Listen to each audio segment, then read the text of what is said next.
Two airheads and a boxer. Can these two airheads turn this boxer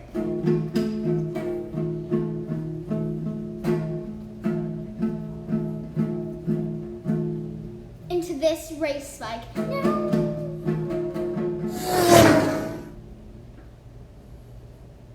Episode 9, Preparing for Fairing.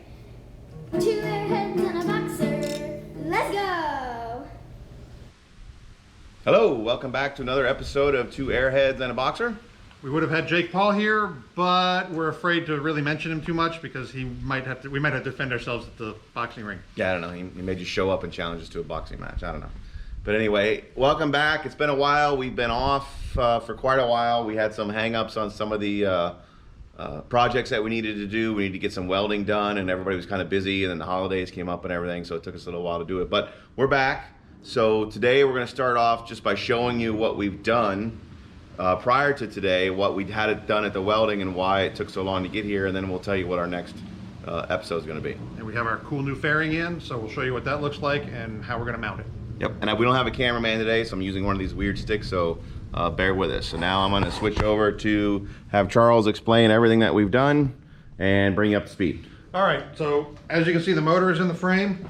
We have brand new motor mounts welded in here and welded in through the frame here. What this does, it moves the motor up about a half an inch and up about an inch and forward about a half an inch. This will help us with weight distribution on the front tire. It's very important when you're on the track. It also gives us a little bit more ground clearance when you're cornering, because now the cylinders are sitting about an inch higher than they used to.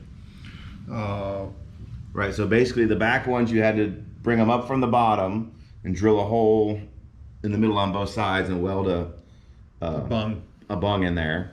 And then we had to have them welded on the top over here. So obviously the engine used to go through the two mounts at the bottom, and now it's up, like you said, an inch and forward. You can tell by looking at it here from the angle that it's up a little bit and tilted forward. So that this was the original front mount, so you Right. can see how much we've raised right above the cylinders. So that raises the cylinders about an inch, inch and a half. Cool. So that way when you're going into those turns at the blinding speed of whatever you can do on a 90/6, you can lean pretty far. Exactly. All right, so that took us a little while. We just had to find the right person who could do it, how they could do it, and again, with everything going on with holidays and COVID and stuff, it just took a little while to get it done. So that's why we had to take a couple months off to wait for somebody to do that. So that project has been done. We obviously didn't do that, so that's why we didn't do really a video on it, but it's pretty simple. Again, you just gotta find somebody or do it yourself, drill the holes, lift it up. There's all kinds of other videos and pictures out there on how to do that. Yep. And while we were waiting on getting that done, we were able to pick up our snazzy fairing. This is a replica of a Ducati fairing. It comes with a bracket that's designed to mount to BMW /6 and /7 motorcycles. Here's the mounting bracket right here. But there's actually, it has a headlight there. We've got a cover to go over the headlight. We're going to have a painted cover for our number plates, be able to remove the cover and expose the headlight so we can ride this thing on the street occasionally. So today we're going to work on getting the number plate off of the tube here, because this is exactly where the bracket has to mount.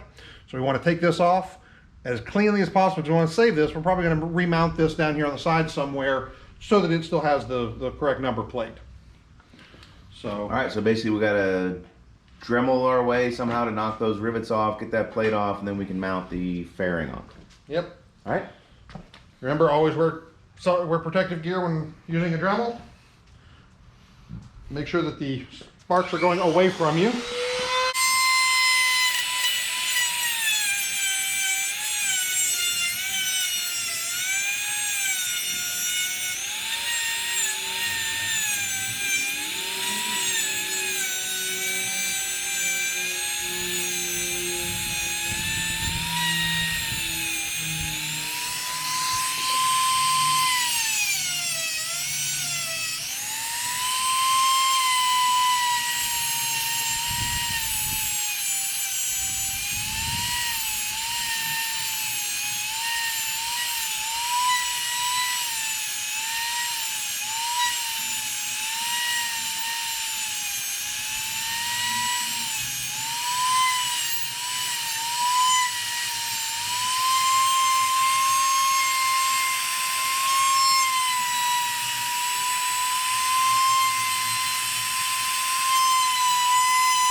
All right, let me get another tool for the Dremel. Get into that, get that hole out. Grab some more, but that's fine. All right, go. All right, so we've gotten the plate off. Came off very nicely. Got the rivets ground down, and it popped right off. Not, ripped or broken or anything. A couple of scuffs, but nothing that we can't fix. It's soft, I believe, aluminum. And so when we go to put it back on, we'll probably end up sticking it somewhere down here just so that the plate's on there. More of a nostalgia thing than a need to, but we can very easily curve it a little tighter to fit right there. So I've stripped off a lot of the paint right up here so to expose the bare metal. That way it'll make it easier to mark where we need to put our holes. Actually, I'm still debating on whether we're going to do holes or weld some nuts on there. I'm thinking we're actually going to weld some studs on there that we can that will protrude out, and we can put nuts on the back. There's nothing that needs to go right in this area, wiring, etc. So if we have a couple of studs poking out through there, it'll be easy to deal with. But most important thing is getting it lined up straight, and unfortunately for us, there's no other way to do that than visually lining it up. It does appear that there's a little A stamped into the frame here. I don't know what that is. I'll look that up for the significance of it. But it is actually stamped off to the side, so it's not lined up dead center in the middle. But I'm going to clean up a little bit more of the paint and primer. You can actually see the green underneath the black paint. That's apparently whatever primer that BMW used at the factory was lime green. We found a lot of places where the paint scratched off and exposed the greenish yellow, but when it's fresh, it is neon green almost. That's probably just the bonding primer that BMW used in the 70s. So we're going to grind off a little bit more of the paint over here and make some marks where we need to weld the tabs to put this.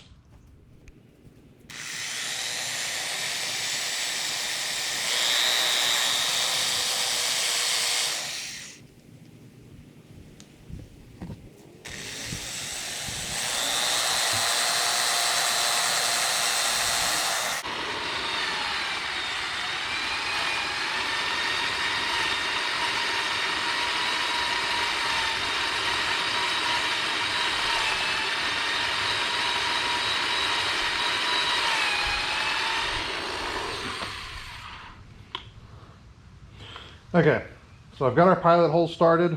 These drill bits are a little soft for this hardened material. I don't want to ruin the drill bits. I don't want to burn up the material. So we're going to get some sharpened hardened bits and finish up these holes. May not be today, but we'll get that done. But at least now we have our marks, so even if these black marks rub off, we know where our holes are going to be. What the intention, I was looking at everything, and what I've decided that we're going to do with the thickness of this tube, we're going to drill all the way through the tube. We're going to get a stud, and we're going to run the stud in until it's just flush with the inside. That way we're not going to interfere with the steering stem or the steering tube, and we're not going to create an entrance for grease, but we'll tack weld that so that it won't come out, but it'll be right in there. So we'll have two studs coming out. And as you can see on this, we got a little bit of up and down adjustment. That will allow us to move this up and down roughly an inch to adjust the bodywork for exactly where we need it to be for the clip-ons to clear and the rear fairing mounts to come out and catch the tank or catch the side of the fairing. So that's where we are now. See you next time on Two Airheads and a Boxer.